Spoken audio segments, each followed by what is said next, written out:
할렐루야. 아멘. 저는 신학교를 졸업하고 교육전도사로 중고등부를 한 2년 지도한 거 외에는 전도사로서 사역은 없어요. 그다음에는 결혼해서 3호로 지금까지 하나님 은혜로 살았습니다. 오늘 저는 벌말교회 와서 은혜를 많이 받고 있습니다.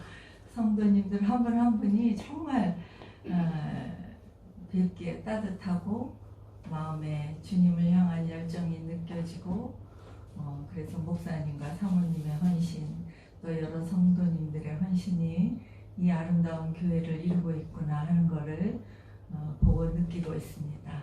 그래서 제가 감사를 드립니다. 오늘 저는 여전도의 역사를 간단하게 정리를 하고 우리 오늘의 세계 제1의 우리 여전도회가 세계 제1인 거 아시죠? 세계 제1의 여전도회가 되기까지 그 훌륭한 지도자들이 계셨거든요. 그래서 그 몇 분을 간단하게 소개해 드리려고 합니다. 오늘 제가 봉독해드린 그 베드로전서 2장 9절 말씀은 우리가 많이 아는 말씀이에요. 근데 거기서 저는 특별히 전도회와 관계된 말씀이라고 제가 항상 여전도회를 향한 말씀을 전할 때는 꼭 이 본문을 제가 택합니다. 이유는 하나님께서 우리를 그냥 성도로 자녀로 부르셨다 이런 것만 늘 그냥 말하지 구체적으로 이렇게 설명한 부분이 많지 않거든요. 그런데 이 베드로전서 2장 9절은 아주 구체적으로 설명을 하고 계세요. 우리가 어떤 사람들이에요? 하나님께서 우리를 택해 주신 족속이에요. 근데 그냥 보통으로 평범하게 그냥 있으나 마나한 존재로 우리를 택하신 게 아니라 왕 같은 제사장으로 우리를 부르셨다고 그랬어요. 그리고 우리 왕 같은 제사장, 우리 성도가 모인 나라가 거룩한 나라예요. 세상 나라와 우리 교회는 그래서 구별되는 것이고 이거는 어떤 면에서 함께 가지만 결코 함께 할 수 없는 그런 부분이 있는 나라입니다. 그래서 우리는 꼭 하나님의 백성, 거룩한 왕 같은 제사장이라는 이 우리 신분에 대한 그 자각이 꼭 있어야 된다고 생각을 해요. 그래서 하나님이 우리를 그럼 이렇게 존귀하게 하신 이유가 있을 거 아니에요. 하나님이 우리를 뭐 때문에 특별히 불러서 왕 같은 제사장으로 거룩한 나라의 백성으로 우리를 삼으셨나? 그걸 볼 때 우리를 왜 부르셨냐 하면은 이는 너희를 어두운 데서 불러내어 그의 기이한 빛에 들어가게 하신 이의 아름다운 덕을 선포하게 하려 하심이라 했어요. 우리를 왜 그렇게 존귀하게 부르셨어요? 우리를 어두운 데서, 죄악의 수렁에서 우리를 건지셔서 기이한 빛이 무슨 빛일까요? 구원의 빛. 하나님의 거룩한 빛, 예수 그리스도의 그 구원의 빛에 우리를 들어가게 하시려고 인도하신 예수 그리스도의 그 아름다운 덕을 어떻게 하라고? 선포하라고 우리를 부르셨어요. 그러면 우리는 우리 삶의 목적이 분명하게 나옵니다. 우리 왜 살아요? 출세하고 돈 많이 벌어서 이 세상에서 즐겁게 살려고 사나요? 우리는 예수 그리스도의 아름다운 덕을 선포하기 위해서 사는 거예요. 요리문답 1번이 뭐죠? 사람의 제일 된 본분이 무엇이뇨? 하나님을 영화롭게 하는 거라고. 하나님을 영화롭게 하는 게 뭐예요? 예수 그리스도의 덕을 전파해서 이 어두운 세상을 점점 어떤 세상으로 바꾸는 거예요? 거룩한 나라로 바꿔가는 거예요. 이게 우리의 사명입니다. 그 사명을 제일 잘 감당하고 있는 기관이 이 땅에 있는 기관 중에서 제일 훌륭한 여전도회예요. 교회를 다니셔도 여전도회를 무시하는 분들이 계세요. 참 어리석은 생각이에요. 여전도회 무시하는 분들은 잘 교회를 모르는 분들이고 오늘 제가 말씀드린 이런 하나님께서 우리를 부르신 목적을 아직 잘 못 깨달은 분이라고 보시면 돼요. 여전도회는 굉장히 중요한 기관이에요. 세상에는 없는 기관이잖아요. 세상에 여성단체가 얼마나 많아요? 그렇지만 여전도회하고 비교가 되나요? 아니에요. 우리는 뭘 전해요? 생명을 전해요. 예수 생명을 전해요. 우리는. 그래서 여전도회는 세상에 어떤 여성단체와 비교할 수 없는 존귀한 기관이에요. 네. 근데 여기서 그 덕을 선포하게 하려 하심이라 할 때 그 덕이라는 말이 그 원어로 보면은 복수로 돼 있어요. 복수로 돼 있는데 이 덕에 포함된 의미가 어떤 의미냐 하면 지혜롭다, 선하다, 능력이 있다, 의롭다, 기타 등등 하나님의 그 좋은 덕을 다 포함한 말이에요. 그래서 예수 그리스도의 아름다운 그 덕을 선포한다 할 때 그 덕은 뭐 예의 바르고 뭐 이런 그런 덕을 말하는 게 아니라 어떤 덕이라고요? 지혜롭고 선하고 능력 있고 의롭고 기타 등등의 좋은 하나님의 성품들이 다 포함된 덕을 말하는 거예요. 그래서 우리 성경에서 제일 좋은 걸 많이 포함한 단어가 헤세드라는 단어가 있는데 이 단어가 헤세드라는 걸로 표현되지는 않았지만 굉장히 베드로전서 2장 9절에 나오는 예수 그리스도를 전파하는 아름다운 덕은 아주 찬미한 거, 탁월한 거, 아주 거룩한 거, 의로운 거, 지혜로운 거 그런 모든 그 좋은 성품이 다 포함된 덕이기 때문에 굉장히 좋은 단어입니다. 그리고 선포한다 할 때 이 선포는요, 그 declare라고 영어로는 돼 있어요. 그리고 때로는 뭐 이제 다른 말로 표현한 경우도 있는데 proclaim이라는 단어도 써요. 근데 저는 오늘 proclaim이라는 단어로 설명을 드리고 싶어요.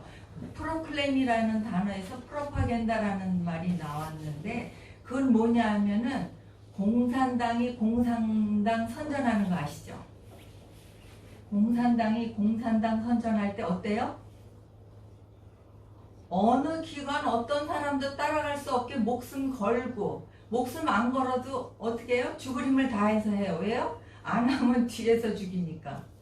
그러니까 이 사람들은 목숨 걸고 공산당을 선전하거든요. 근데 여기 쓰인 단어가 그런 단어예요. 여전도에는 해도 되고 말아도 되고 전도는 해도 되고 말아도 되고 그게 아니에요. 어떻게 해요? 반드시 공산당 전하는 것처럼 그렇게 해야 되는 거예요. 전도는. 그래서 여전도에는 어떻게 해요? 우리의 사명이에요. 사명. 안 하면 안 되는 거. 그 교회 가서 예배만 드리고 오면 되지. 그 여전도에는 뭐하러 해? 그 사람은 여전도의 가치를 모르고 말씀의 진정한 의미를 모르는 분이에요. 여전도에는 그만큼 중요하고 우리가 받은 사명을 제일 세상에 강력하게 지혜롭게 전달할 수 있는 기관이에요. 그럼 이 여전도회가 언제부터 시작되었는지는 많이 들으셨죠. 마포산열 목사님이 선교사님이 그 평양을 중심으로 막 전도를 하고 다니실 때 한 16살 먹은 소년을 하나 전도를 했어요. 거기 전도지를 줬더니 얘가 집에 가서 엄마에게 그거를 줬어요. 근데 엄마가 그걸 보고 영접했어요. 예수님을 영접하고 16자짜리 작은 방에다가 예배 처소를 만들고 이 어머니가 평양의 널다리골 교회의 성도가 됐어요. 그러니까 우리가 작은 아이 하나 전도하는 것도 끈이 되어서 가족을 전도할 수 있고 민족을 구원할 수도 있습니다. 그래서 교회에서 자라나는 뛰어다니는 애기 하나도 우리가 소중하게 알고 잘 길러내야 됩니다. 이 아들이 16살짜리 된 아들이 전도지 마포삼열 선교사님에게서 전도지 받은 거 집에 가서 그걸로 엄마 전도한 게 엄마가 믿게 됐고 그분이 작은 방에다가 예배 처소를 시작하면서 널다리골 교회를 출석해서 성도가 돼요. 이신행 아시죠? 많이 들으셨죠? 이신행 여사님이 그렇게 해서 널다리골 성도가 돼가지고 교회 성도가 돼가지고 1898년 2월 20일에 드디어 최초의 한국의 여전도회를 설립을 하는데 그때 널다리골 교회의 여성도 63명이 함께 모여서 여전도회를 만들었어요. 그리고 여기 또 회장님 하시려면 안 하는 분 계실지 모르는데 이 신행 회장님은 25년간 회장을 하시면서 정말 넓은 그 지역을 전도하고 또 생활비를 아껴서 헌금해가지고 또 선교비로 내고 그리고 귀중한 일을 많이 해서 여전도회가 막 흥왕하게 하는 씨앗이 됐어요. 25년간. 여기 25년 회장하신 분 안 계시죠? 그렇게 해서 우리나라의 여전도회가 조직이 되었습니다. 그리고 여전도회가 우리 총회 공식 조직이 된 거는 우리가 여전도회 생긴 거는 1898년이라고 말씀드렸잖아요. 근데 여전도회가 우리 교단 총회 소속 여전도회가 된 거는 그 1928년이에요. 그래가지고 그때 초대 연합회 회장은 선교사님이 하셨어요. 리 루이시라는 선교사님이 하셨는데 그때는 전국의 여전도회가 각 지방에 11개가 있었어요. 11개가 있었는데 그게 이제 6.25 때 1950년도에는 이게 30개로 그렇게 확장이 됩니다. 그러니까 불일 듯 일어난 거예요. 불일 듯 일어난다는 말씀 아시잖아요.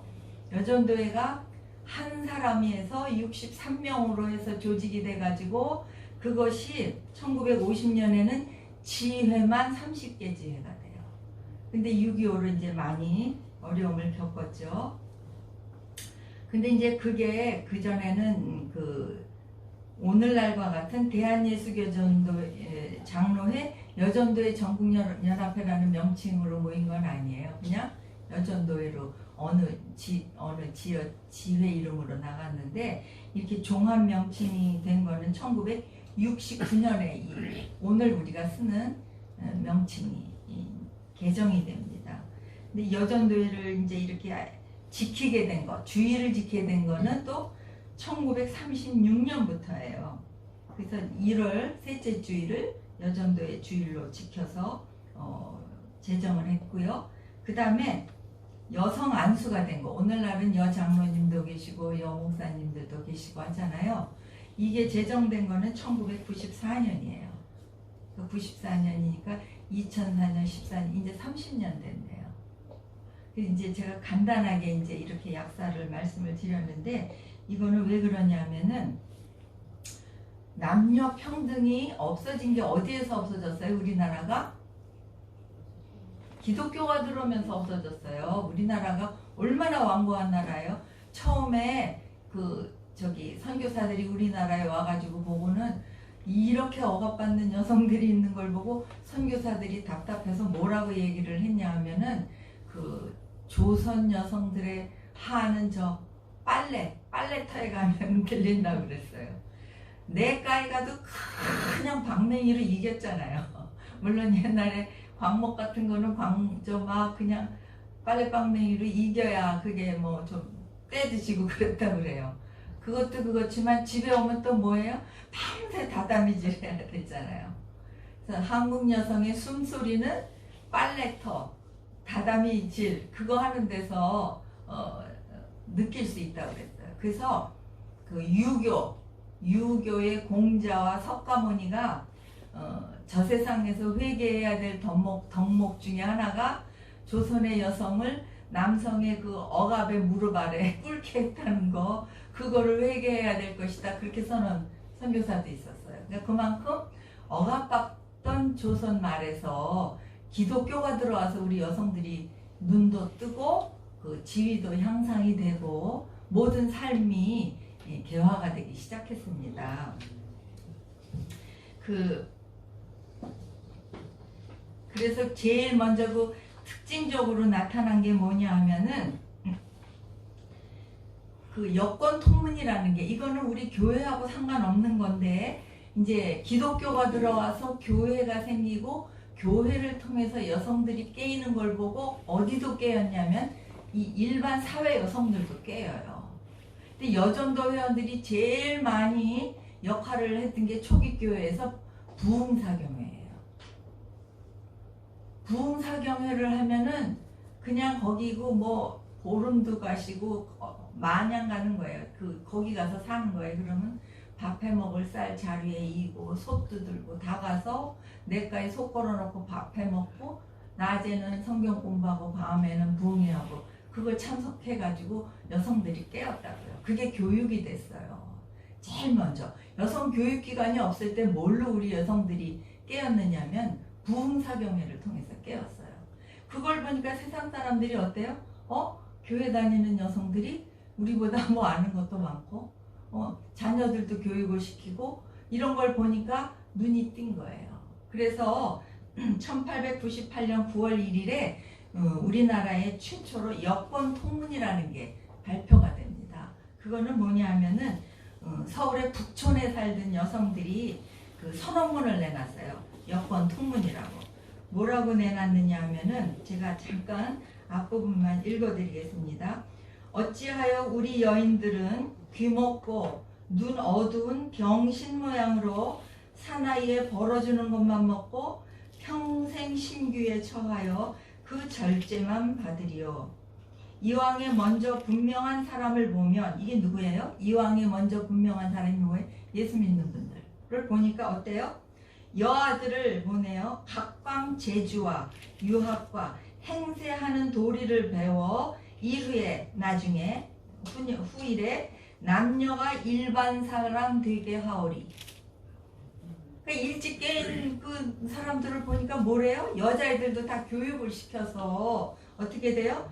재주 있는 대로 또 아니면 유학도 시키고 또 행세하는 도리도 가르치고 해가지고 일반 사람과 남녀가 똑같이 살 수 있는 그거를 가르치는 걸 봤기 때문에 오늘 우리도 이거를 발표한다 그러고 한 거예요. 그래서 제가 앞부분만 읽어드렸어요.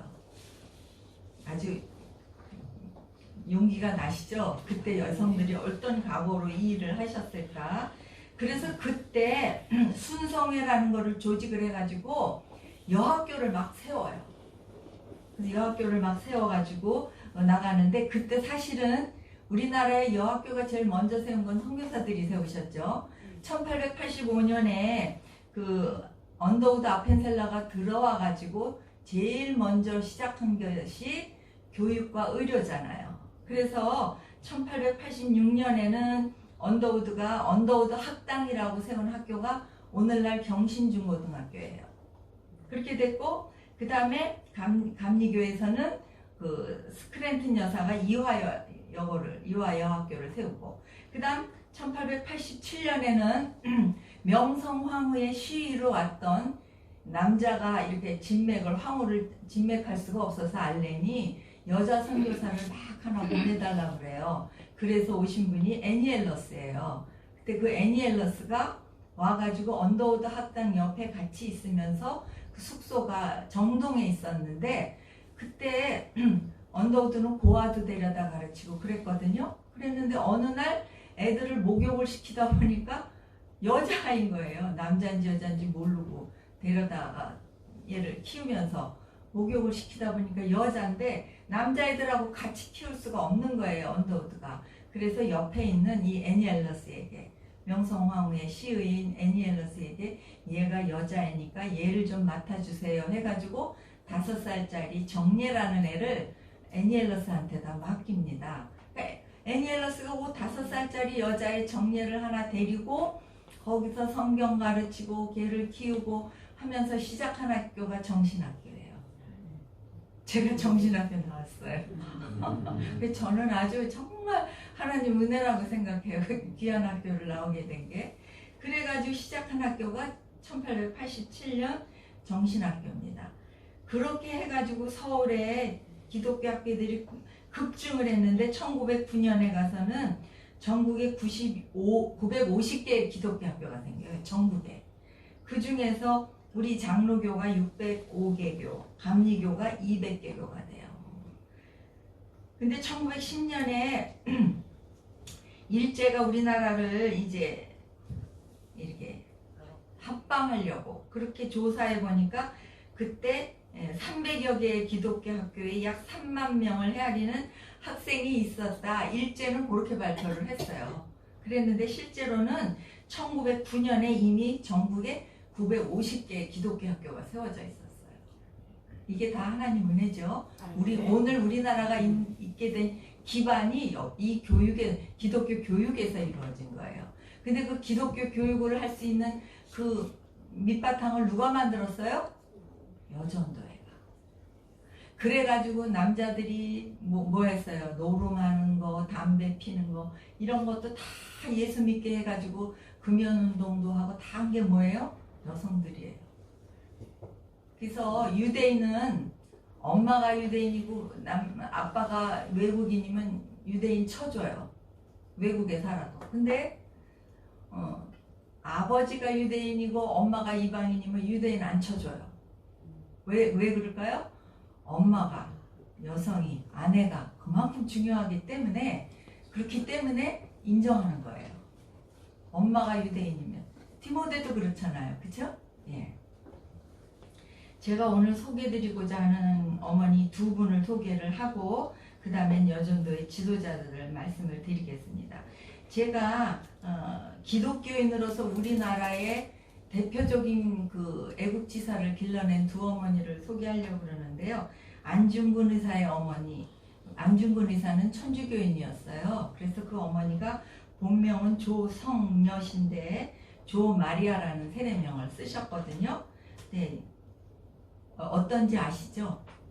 다 이제 안중근에 대해서는 다 알고 계시기 때문에 그걸 다시 제가 말씀드릴 건 없고, 마지막으로 그 손자가 집집마다 그때 일장기를 달게 했어요. 그랬는데 안중근 의사의 어머니는 안 다시는 거예요. 그러니까 손자가 할머니 우리도 국기를 달아야 하지 않을까요? 그랬더니 너 가서 종이하고 먹 가져와라 그랬어요.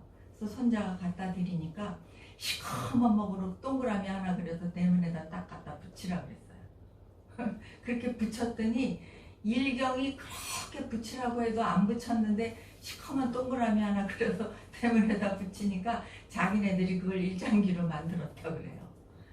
그러면서 할머니는 기도하실 때 무슨 기도를 하세요? 그러고 물어보면 손자가 나는 저 일본이 빨리 망해서 우리나라가 독립되는 길을 원하는 기도한다. 그렇게 말씀하셨어요. 천주교인이었지만 기도의 어머니였고 아들의 죽음 앞에서도 전혀 그 절개와 기조 그걸 놓지 않고 꺾지 않고 네가 만약에 그 사형 온도가 떨어진 걸 다시 항소하고 상고하고 이러려면은 너는 조국을 배반하는 거라 그랬잖아요. 그러니까 하지 말라고. 그래서 안 했어요. 안중근 의사는. 그 안중근 의사가 있기까지에는 그렇게 훌륭한 그런 독립운동가를 키워내신 어머니 조성녀, 네, 조마리아 어머니가 계셨어요. 또 김구 선생은 그 어머니가 얼마나 또 훌륭한 분이었느냐 하면은 김구 선생이 지천명이면 몇 살인지 아시죠? 지천명은 50이에요. 50. 50에도 아들에게 잘못하면 회초리를 드셨어요. 이 김구 선생의 어머니도 아주 신앙이 독실하신 분이셨거든요. 아들이 50이 돼도 아들이 잘못하면 회초리를 드시는 그런 어머니셨어요. 오늘날은 어때요? 회초리 들면 큰일 나는 줄 알죠? 저는 가정이고 학교고 회초리가 좀 있어야 된다고 생각해요. 성경 말씀에도 어떻게 하라고 그랬어요? 아이를 채근하지 않는 자는 어떤 자라고요? 망해도 잘못돼도 난 모르겠다 하는 거나 마찬가지라고 그랬어요.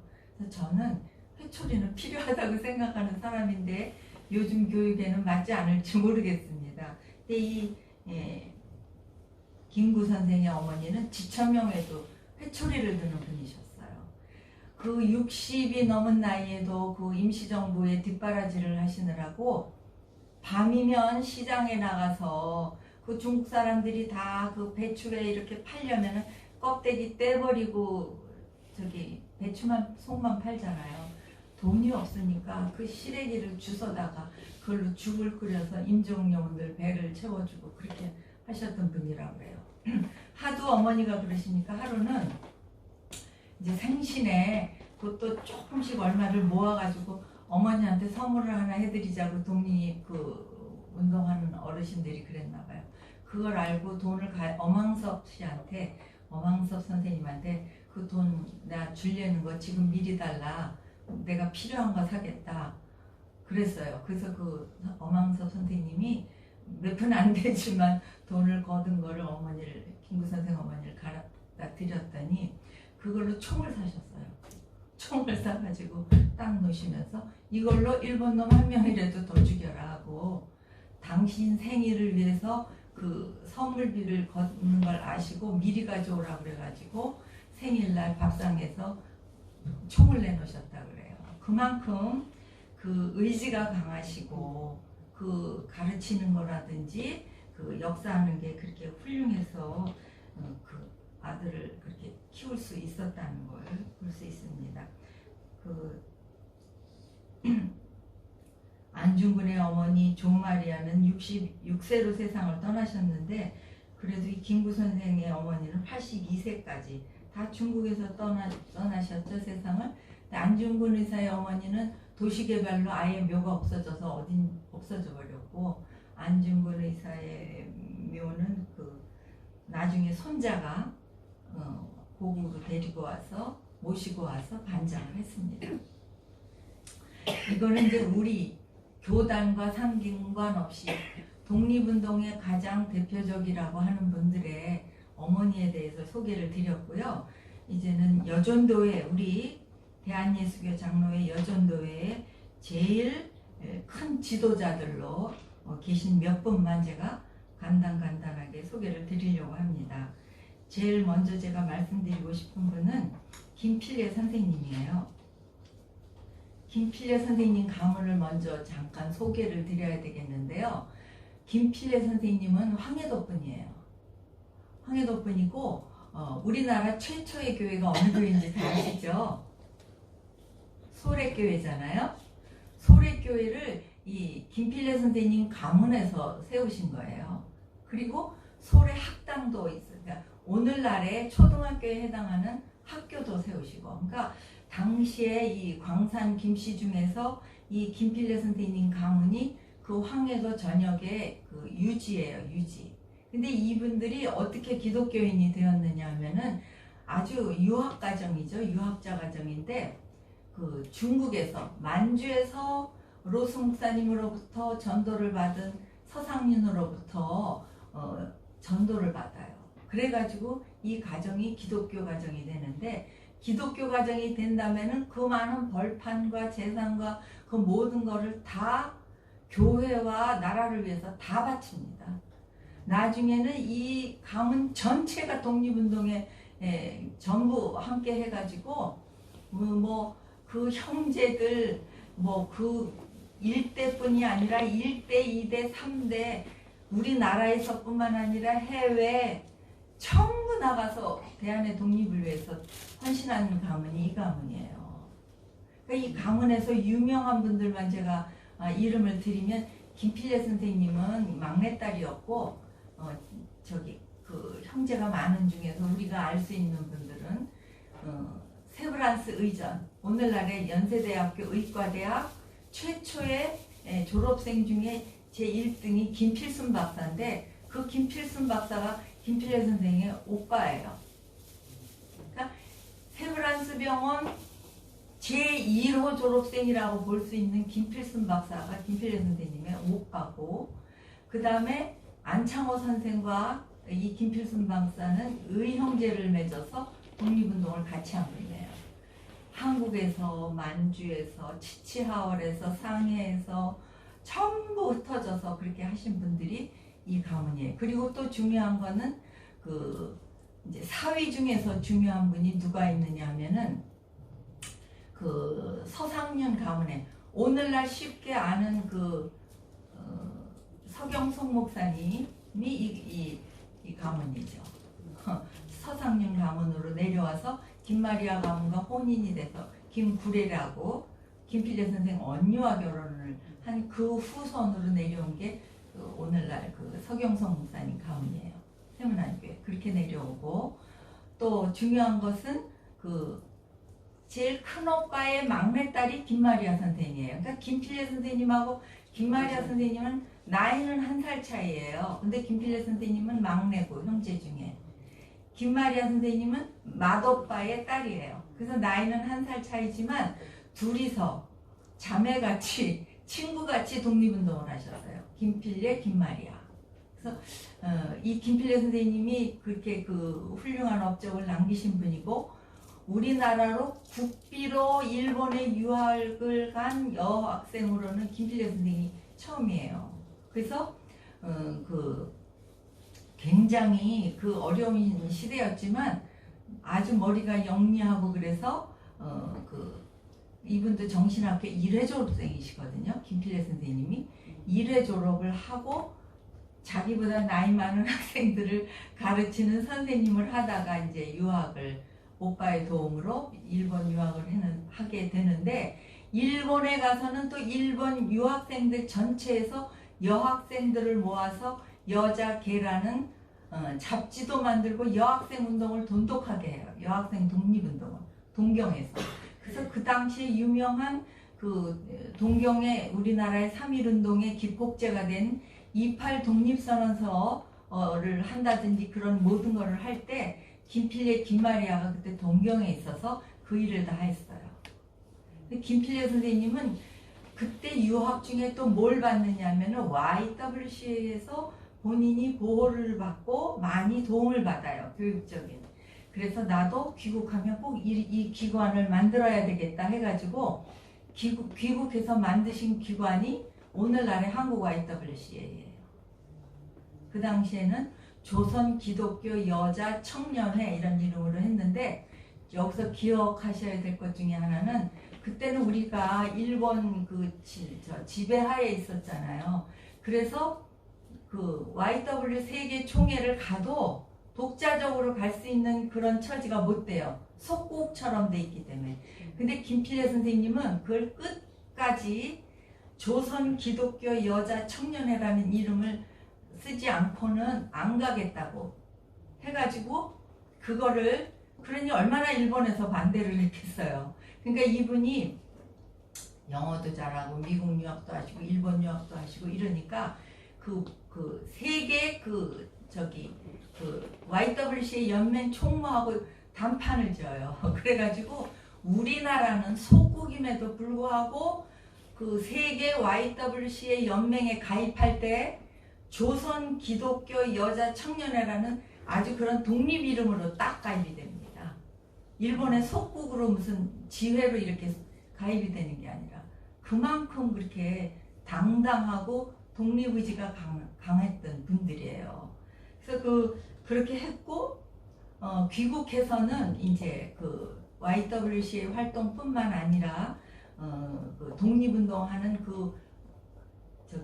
형제와 조카 이런 분들이 다 만주나 미국이나 일본이나 이런 데서 활동할 때 국내에서 이분은 결혼해가지고 광주에 있으면서 광주에서 그 모든 그 국내 그 발판 역할을 해주세요.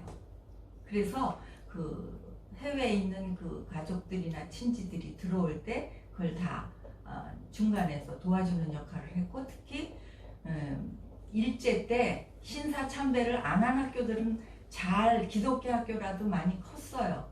근데 일제 때 신사참배를 안 해가지고 문을 닫았던 학교들이 있어요. 그게 광주의 수피아여고, 서울의 정신여고, 여기는 신사참배를 안 했어요. 그래가지고 문을 닫았고 다른 학교는 다 고보라는 명칭을 받았지만 이 수피아여고나 정신여고는 고보 명칭을 못 받아요. 신사참배를 안 해서 폐교가 됐기 때문에 그냥 여학교. 오늘날에는 그때는 그게 참 부끄러웠을지 모르지만 오늘날은 아주 자랑스러운 이름이 됐습니다. 왜요? 신사참배 안에서 폐교됐다 다시 복교를 한 학교들이기 때문에 그 일을 누가 하시냐면 김필례 선생님이 광주에서 수피아를 재건을 하세요. 그리고 서울로 올라오셔서 모교인 정신을 재건을 하세요. 그렇게 하면서 여전도의 전국연합회 회장으로 활동을 하세요. 그때 활동하실 때는 김마리아도 같이 했어요. 김마리아 선생님도 여전도의 전국연합회 회장을 하셨어요. 그래서 이분들 그리고 여전도에는 김마리아 선생님이 회장일 때에는 신사참배를 안 하고 전체 여전도의 전체 휴교령을 내렸었어요. 모이지 않도록. 그래서 이 김마리아 김필려 선생님이 그 일본 그 치하에서도 신앙을 지키고 신사참배를 안 하고 그렇게 꿋꿋하게 그 했던 그런 역사를 우리가 볼 수가 있습니다.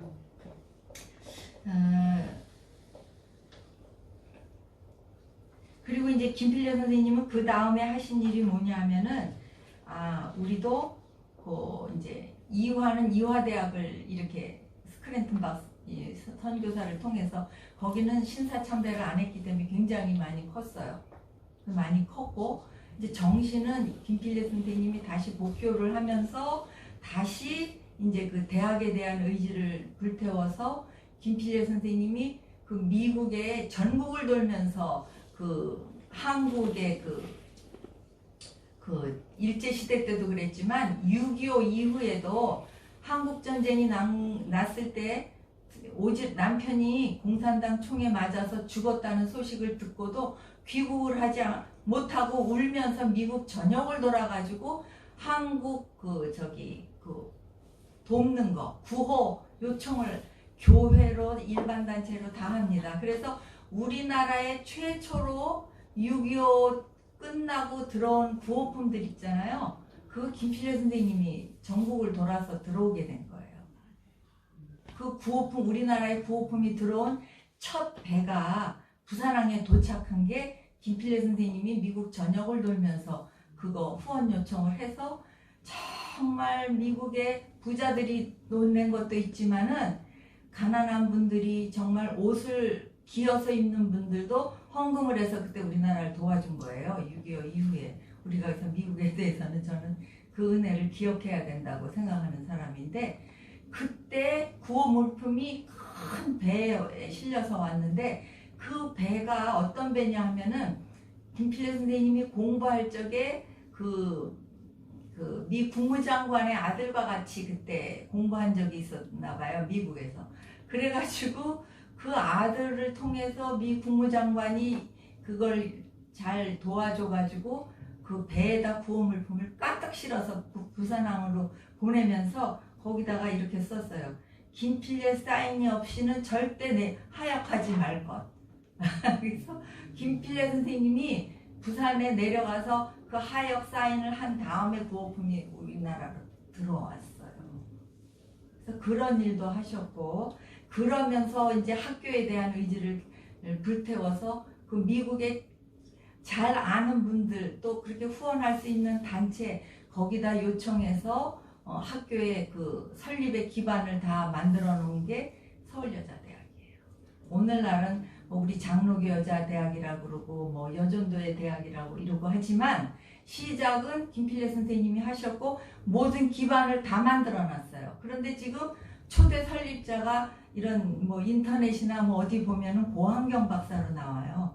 고한경 박사는 누구냐면은 김필려 선생님한테는 손녀뻘 되는 사람이에요. 그러니까 언니의 손자가 되나 그래요. 고명호 박사의 딸이기 때문에. 근데 이걸 다 만들어 놓은 건 김필려 선생님이고 총장은 네가 해라 해서 고한경 박사가 한 거예요. 그래서 서울여자대학이 오늘날 있고 그래서 여전도회에서 그 서울여자대학 설립과 그 이후의 운영에 대해서 많이 후원하셨잖아요. 그렇죠? 그게 그래서 그렇게 된 거예요. 도대체 서울여자대학이 뭔데 여전도에서 이렇게 자꾸 지원을 하나 생각하실까봐 제가 간단하게 소개를 드렸습니다. 그 다음에 제가 소개드릴 분이 이제 김마리아 선생님이신데요. 김마리아 선생님은 독립기념관에 가면은 그 큰 돌에 그 어록비가 있어요. 거기 뭐라고 어록비가 되어 있느냐 하면은 독립이 성취될 때까지 우리 자신의 다리로 서야 하고 우리 자신의 투지로 싸워야 한다. 이 김마리아 선생님의 그 독립 그 투지를 나타낸 말씀이잖아요. 그게 그 돌멩이의 어록비로 기록이 되어 있는데 제가 말씀드렸듯이 그 김필려 선생님의 그 조카가 되시고요. 대한민국 애국부인회 회장으로서 활동을 하신 분이에요. 이게 뭐 대한민국 애국부인회가 뭐야? 그때 애국단체가 하도 많았어요. 많았는데 활성의 어린 저 여성 그 단체도 있었고 뭐 많았어요.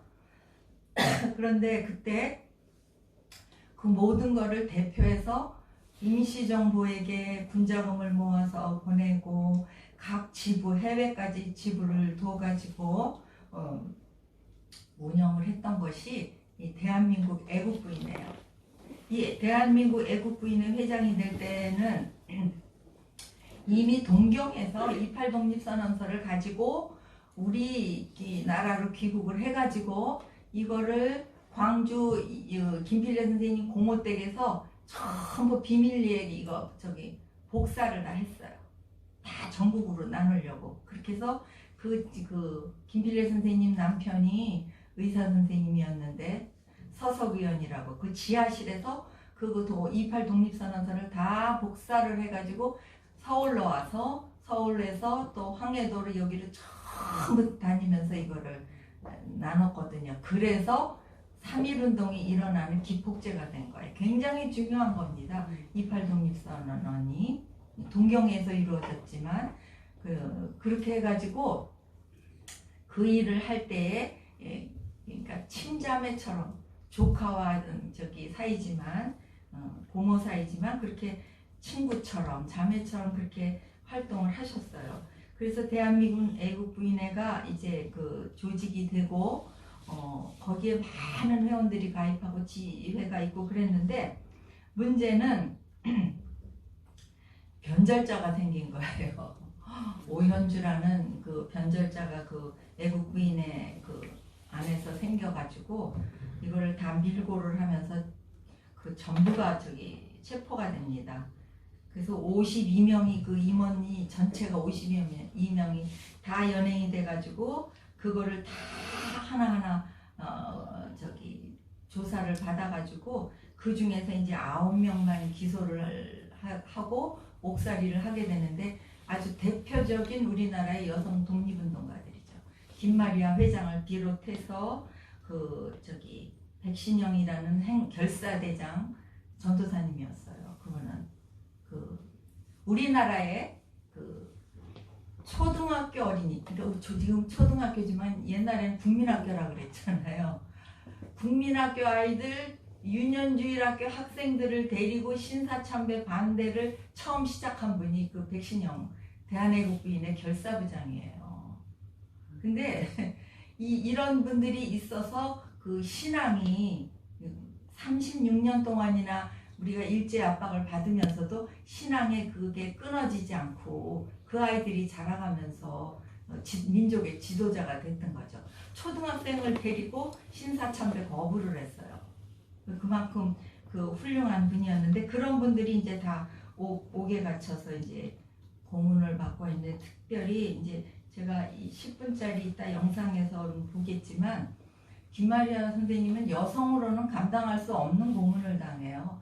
고춧가루 코에 넣는 건 아무것도 아니고 이 손톱 10손가락 밑에를 대꼬챙이로 다 찌르고 그리고 유방을 인두로 찢어서 유방이 하나 없어지고 국부를 찔러서 여성으로서의 이 기능을 상실하게 만들고 이루 말할 수 없는 그런 고문을 당하고 그리고 2년은 머리가 좋아서 독립운동을 한다고 그 일본 그 경찰들이 대나무를 이렇게 갈른대요. 그러면 얼마나 아파요? 각각이. 그걸로 너무 머리를 내리치고 머리를 너무 많이 맞으셔가지고 이 머리에 고름이 차는 메스토이 병에 걸리셔요. 그래서 죽을 때까지 고생을 하세요. 이 머리에 이 고름이 차는 병으로 그 고문을 너무 많이 심하게 당해가지고 그렇게 고문을 당하고 이제 결국 그럼에도 이제 세브란스 병원에 입원을 하게 되죠. 다 죽게 되니까 이제 병보석으로 나와서 그거를 이제 몰래 운동가들이 상해로 피신을 시켜서 상해에서 요양을 언니가 이제 해주는 데서 잘 낫지가 않아요. 그래서 그러다가 거기서 이제 미국으로 건너가서 미국에 가서도 또 그냥 계시질 않아요. 거기 가서도 공부를 하시려면 이미 이 황해도 제1의 이 갑부는 다 독립운동으로 다 아무것도 없이 풍비박산이 났어요. 가문의 재산이. 저마다 다 독립운동을 하느라고 그냥 뭐 외국으로 국내로 어디로 다 퍼져 있어서 재산이 없어요. 그러니까 김마리아 선생님이 미국에서 공부를 하실 때는 애보게, 식당에서 허드렛일 이런 것도 하셨다고 해요. 그 아픈 몸을 가지고 그렇게 하면서 미국에서 또 근화회라는 독립단체를 조직을 해서 운동을 하시고 또 흥사단 아시죠? 흥사단과 또 연합해서 활동을 하시고 미국에서도 쉬지 않고 공부하고 독립운동하고 그렇게 하시다가 이제 그 외국으로 가서 10년 이상이 지나면 귀국할 수 있는 그 법이 있었어요. 그때 그래도 일제시대라도 그 법이 있어서 미국에서 망명 그 생활 10년이 차니까 고국으로 돌아오시겠다 하니까 그 딱 거주지를 제한하는 거예요. 아무데나 못 나가게. 그래서 원산에 마르다 윌슨 신학교에서 교수로 계시면서 성경과 역사와 이걸 가르치셨어요.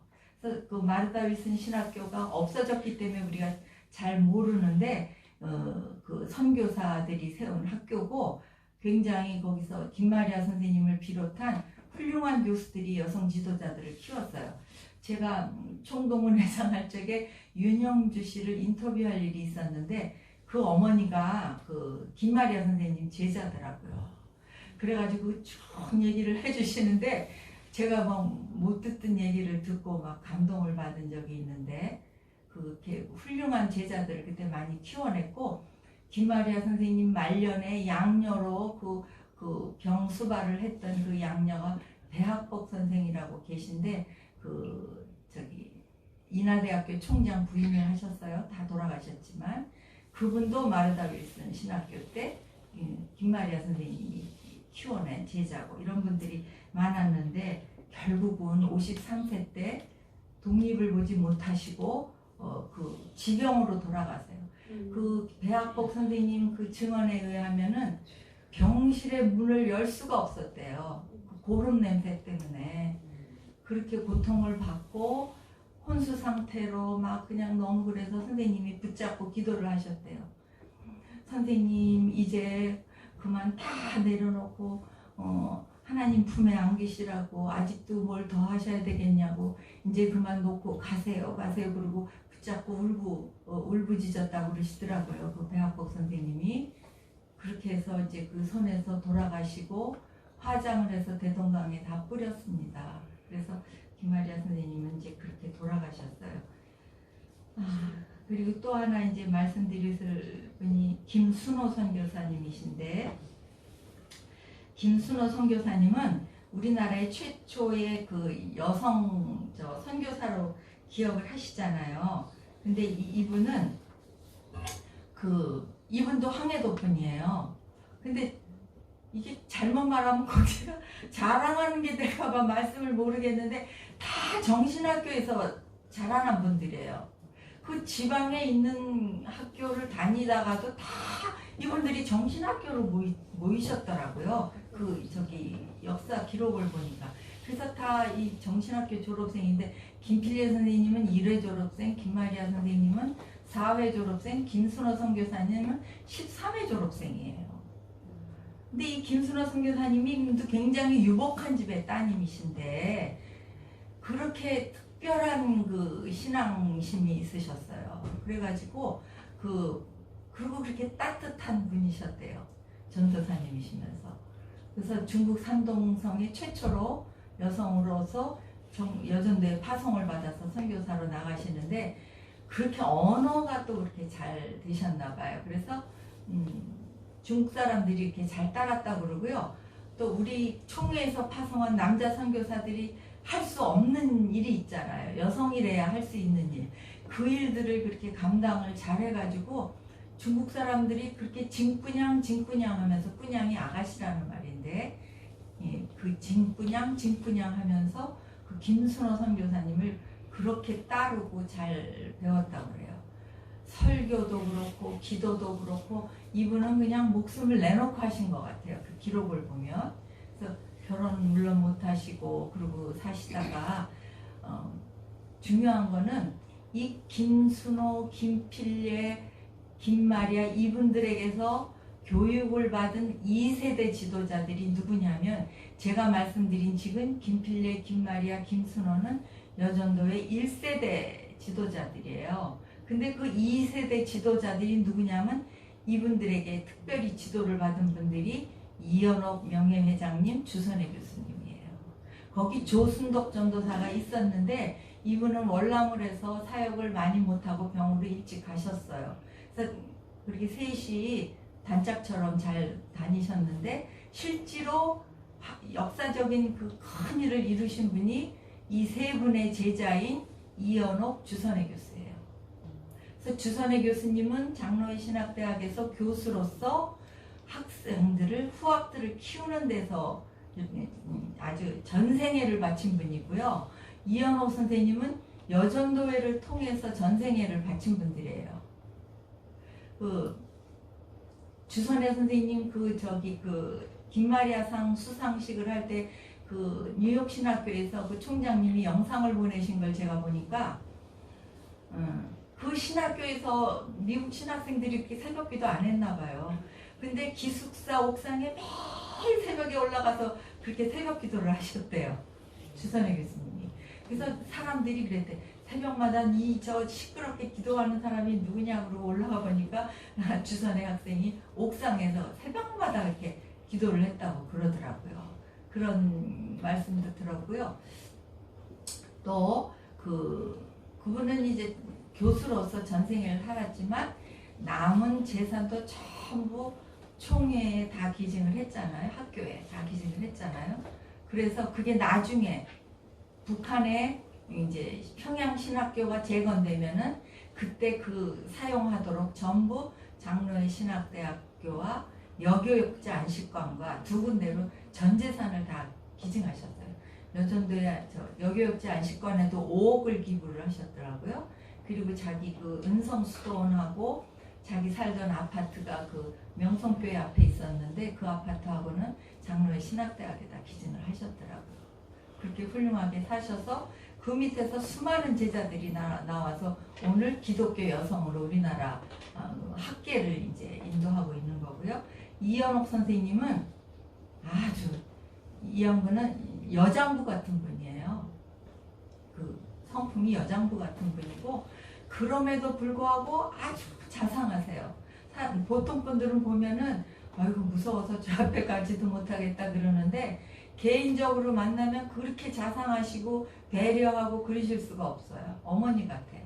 그래서 그 이미국 교수님이 이연옥 선생님 평전을 쓰셨어요. 향유담은 옥합이라는 그 평전을 쓰시면서 이 평전을 한마디로 요약하라 그러면은 어머니의 사랑으로 선교한다라는, 그러니까 어머니 정신으로 선교한 분으로 그렇게 요약할 수 있다고, 어머니의 사랑을 가지고 여전도회를 하신 분이다 이렇게 소개를 하시더라고요.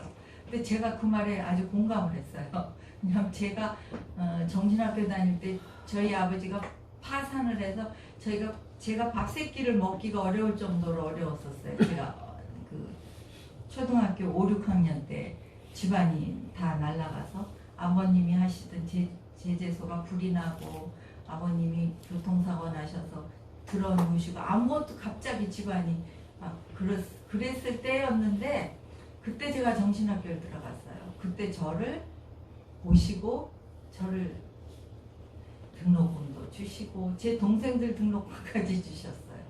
그리고 저를 키우시고 하신 분이 이연옥 선생님이시라 저한테는 진짜 어머니 같은 분이거든요.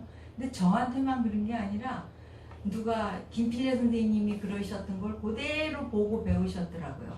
학교에 어려운 학생들이 있으면은 선교사들한테든지 유지들한테든지 편지 써서 장학금 만들어서 공부하게 해주시고 그런 걸 참 잘하셨어요. 그런 일을 하셨는데 저 여러 가지 업적이 있지만 저 여전도 회관을 지은 거는 미국에서 그 선교사들이 가지고 있던 땅을 기증받아서 지은 거 아니에요. 근데 지었을 때 돈 하나도 없는데 이렇게 생각하셨대요. 우리 여전도의 전국연합회 회원들이 한 사람이 10만 원씩만 헌금하면 우리 질 수 있겠다. 그 생각이 드는 순간에 지어야 되겠다 시작을 하셨대요. 근데 막상 시작을 하고 나니까 얼마나 어려워요? 건축비를 못 내가지고 하도 닥달을 당하니까 그 선생님이 하루는 저기 이명박 대통령이 서울시장일 때 찾아가셨대요. 임원들을 데리고 찾아가서 우리 그때가 1987년인데 우리 꼭 헌금만 되면 갚을 때니까 좀 봐달라고. 그때 이명박 그 시장이 그때 그러시라고 그랬대는데 맨날 돈 받으러 오는 그 사람이 그랬대요. 그놈의 헌금은 언제 되는 겁니까? 맨날 헌금 되면 준대는데 그놈의 헌금은 언제 되는 겁니까? 맨날 와서 그렇게 채권을 받았다 그래요. 그러면서 그게 87년이었는데 3년 만에 건축비를 다 갚으셔서 1990년엔 빚이 없었다 그래요. 대단한 거죠. 그리고 여전대 80년 대회, 100년 대회 이걸 다 하셨는데 이제 작년 11월 3일에 돌아가셨습니다. 제가 이연옥 선생님이 이제 어떤 분이셨나 한마디만 하고 마치겠습니다. 그 어떤 분이 물어보셨대요. 그 선생님은, 회장님은 성경에 여러 여성 지도자들이 있는데 그 중에서 누구를 제일 좋아하십니까?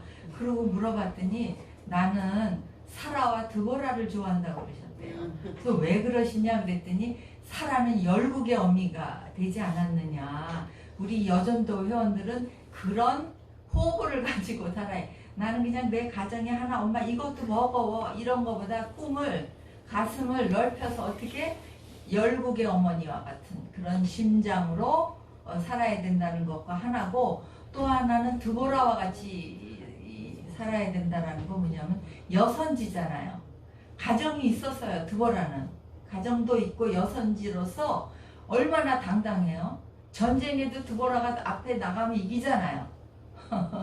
그래서 그렇게 세상을 향해서 나가는 일에는 드보라와 같아야 된다 해서 당신이 좋아하는 인물이 사라와 드보라라고 그렇게 기자 앞에서 얘기를 하셨다는 소리를 제가 들었습니다. 제가 이제 이렇게 몇 분을 소개를 드렸어요. 근데 우리가 다 사실은 다 우리 시대에 같이 지냈던 분들이잖아요. 앞에 뭐 안중근의 어머니, 김구의 어머니는 지내지는 않았지만 이 여전도의 일꾼들은 최근에 우리가 만났던 분들이잖아요. 이런 분들의 정신과 그 사역이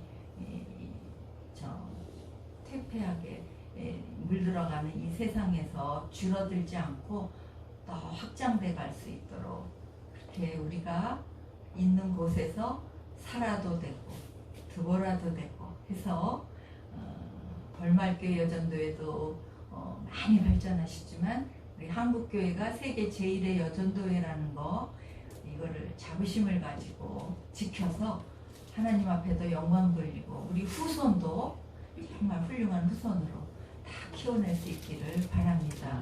제가 광복 70 김마리아 선생님 서거 70주년에 KBS에서 3.1절 특집으로 다큐를 만들자고 그래서 제가 그때 동창회하고 같이 만든 게 있는데 그게 1시간이에요. 그래서 1시간짜리는 나중에 3.1절에 한번 보시면 참 은혜가 되고요. 오늘은 그냥 간단하게 10분짜리 하나 보는 것으로 제 말씀을 마치겠습니다. 경청해 주셔서 감사합니다.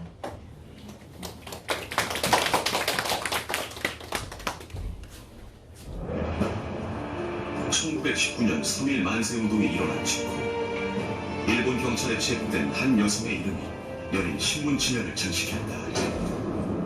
그녀의 이름은 김마리아. 여성 독립운동을 조직한 비밀 결사 조직의 리더였다. 식민지 조선의 혁명처럼 거듭된 투옥과 잔혹한 꿈. 한쪽 다시 못 들어가는 거예요. 일본 형사들한테 고문당할 때 그 인두로 지었기 때문에. 그러니까 공정이 맞춰놓으면요 이만큼 차이가 나는 거예요. 일제의 그 모진 고문을 이겨내고 김마리아는 한국에 전달했다. 대전 독립운동의 전설이 된다.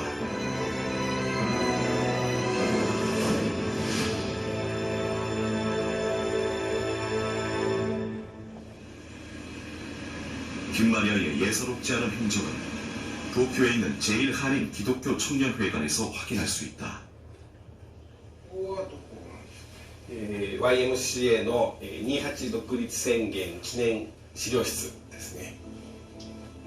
이곳 자료실에는 비밀리에 국내로 전해져 3.1 만세운동의 기폭제가 된 조선 유학생들의 28 독립선언문과 사진이 전시되어 있다. 28 독립선언은 백관수, 김철수 등이 주축이 되어 조직한 조선 청년 독립단이 주도한 것이었다. 자료실에 전시되어 있는 또 다른 사진 한 장. 김마리아의 일본 유학 시절 사진이다. 大半が男性の学生の中、女性も、少ないですけれども参加をしていて、その中で留学生の会長、女性留学生の会長だったのが金マリア。彼女は、当然そこに参加をしていたわけですよね。 1919년 2월 8일 오후 2시 제1유학생 400여 명이 모여 항일 투쟁사상 최초로 독립선언식을 거행했다. 바로 그 역사적인 현장에 김마리아가 있었다. 28 독립선언서 전 조선 청년 독립단은 2천만 민족을 대표하여 세계 만국의 전의 독립을 동경 한복판에서 적국 이 수도에서 세계 만방에 우리가 독립을 하는 것은 너무 합당하다고 주장한 이 28 독립선언 운동은 정말 독립운동사에서는 중요한 의미를 지닙니다. 하지만 국내로 독립운동을 확산시키려면 누군가는 위험을 감수해야 하는 상황이었다. 그때 조선 여자유학생 친목회 회장을 맡고 있던 김마리아가 나섰다. 한 달 앞으로 다가온 동경 여자학원 졸업을 포기하고 내린 결단이었다. 독립선언문은 기모노 허리띠 속에 숨겨서 갈 것이다. 물론 발각될 수도 있는 위험한 일이지만 나에겐 그것이 졸업장을 따는 것보다 훨씬 더 중요한 임무였다.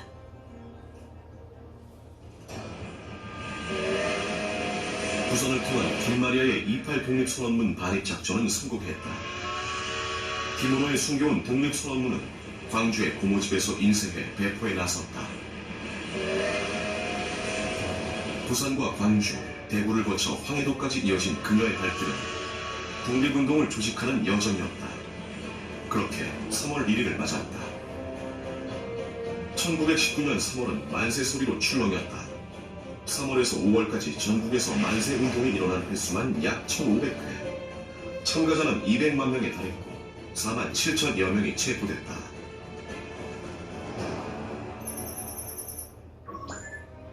(3월 2일) 김마리아는 나혜석, 황에스더 등과 함께 항일 여성단체를 만들기 위한 준비에 착수한다. 어제는 조선의 독립운동이 시작된 날입니다. 3.1 만세운동을 지속적인 독립운동으로 이어가기 위해 항일 여성단체를 조직하기로 한 것이다. 하지만 그로부터 나흘 뒤 일본 경찰에 체포됐다. 3.1 만세운동에 참여한 여학생들의 배후로 김마리아가 지목된 것이다.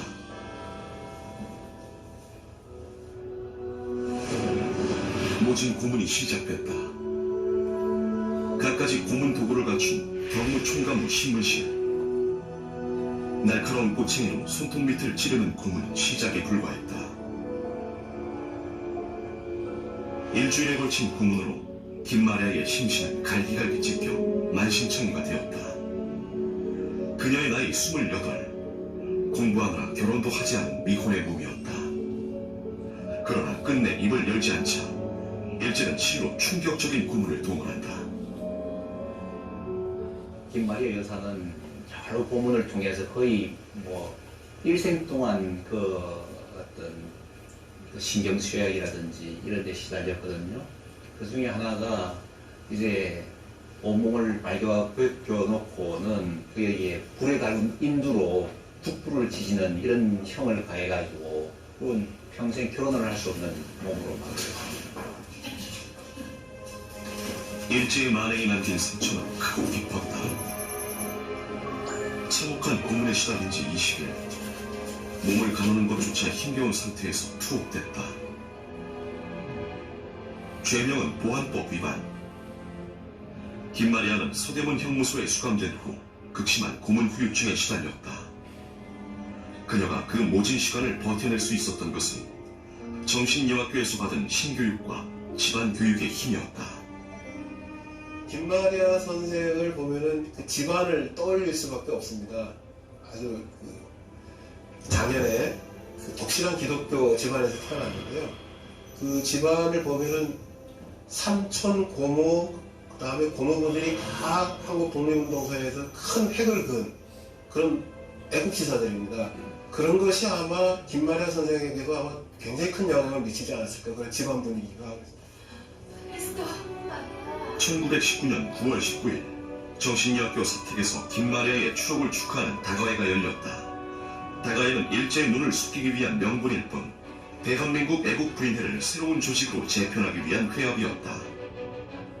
김마리아는 새롭게 출범한 대한민국 애국부인회 회장으로 추대됐다. 이날 대한민국 애국부인회는 독립전쟁에 대비하기 위한 결사부와 적십자부를 신설했다. 그동안 지지부진하던 대한민국 애국부인회는 활동을 시작한 지 한 달 남짓 만에 전국적인 조직망을 갖추었다. 회원수가 2,000여 명으로 늘어났고 하와이에도 지부가 설치되는 성과로 이어졌다. 종로구 연지동에 있는 옛 정신여학교는 당시 대한민국 애국부인회의 본부와도 같았다. 2층에 천미래 선교사님이 사셨는데 김마리아 선생님께서 추록하신 후에 천미래 선교사님 사택에서 사셨습니다.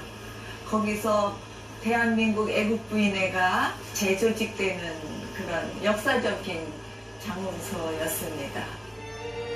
김마리아는 정신여학교를 거점 삼아 북문들을 조직하고 그들을 교육시켜 국내외로 파견했다. 그 결과 전광석화처럼 국내외 조직망을 두루 갖추고 거액의 군자금을 임정에 보낼 수 있었다. 그런데 그해 12월 조선 총독부 기관지에 대한민국 애국부인의 일망타진 뉴스가 실렸다. 동료의 밀고로 조직이 발각된 것이었다. 또다시 김마리아는 죽음으로 내몰렸다. 고문 후유증이 채 가시기도 전에 이어진 악행으로 더 이상 수감 생활을 할 수 없는 지경에 이르렀다. 그녀의 건강 상태는 연일 신문 지면을 장식하며 국민적 관심사로 떠올랐다.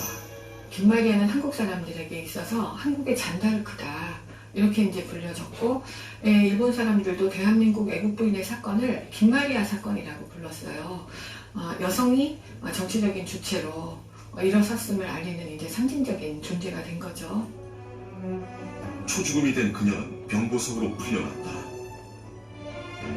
그리고 1921년 6월 30일 김마리아는 병든 몸을 이끌고 또다시 지파오로 가라앉았다.